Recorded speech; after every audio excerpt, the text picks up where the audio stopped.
try ko siya gamitin ngayon as base.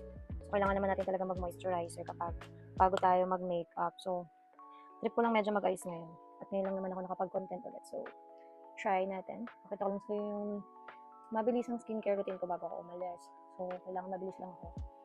Actually, ngayon ko lang siya matatry as base sa aking makeup. Kasi usually yung gamit ko yung snail na worth 59 pesos.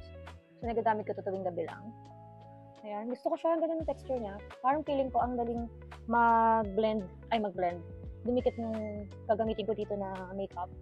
Which is yung cushion at saka yung sunscreen. So, kailangan natin ng sunscreen kasi sobrang init ngayon tayo lalabas.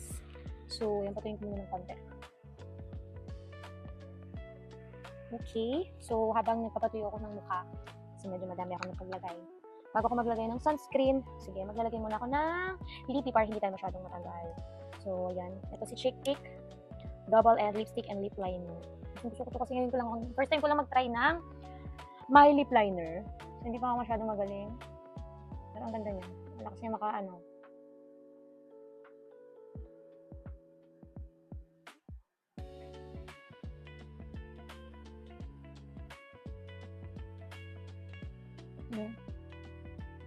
Wish ko lang pumantay siya, no? So, ang lakas niya maka...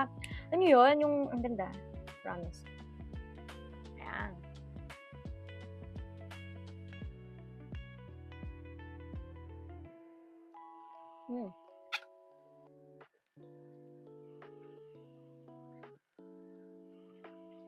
O, diba?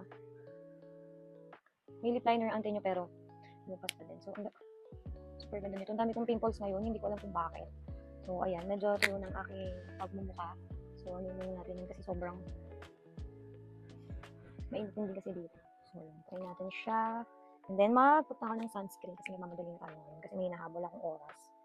So, ito si Miss Chung Sunkissed Tinted Sunscreen. So, lagi ko siyang gamit kasi para na siyang foundation. Pag tinatamad ako, pag yung dyan lang ako pupunta, hindi na ako masyadong nagkukusyon kasi masyadong matagal. So, better na siya. Kasi parang ako na foundation. Tingnan nyo naman. Ang atake nito ni Sunkissed Tinted Sunscreen, may SPF PA++ na to. Kaya din siya nag-trending kasi ang dali niya lang talaga i-blend, guys. Pero parang feeling ko, hindi na ako mag-cushion for now. Ito na lang. Kasi parang okay na siya for me. Kasi natatagalan ako. So, kakapalan ko na lang ng konti ito para medyo magkaroon siya ng coverage kasi mga pimples na malalaki hindi niya talaga kayang anuhin. Ano ba to? Hindi niya kaya talaga takpan. Pero nakita niyo naman, ang ganda din ng atake niya sa mukha ko. Ito, kung nanonood kayo lagi ng aking video, yun ang pinaka gusto ko talaga dun sa mga ginagamit ko na cushion or sunscreen.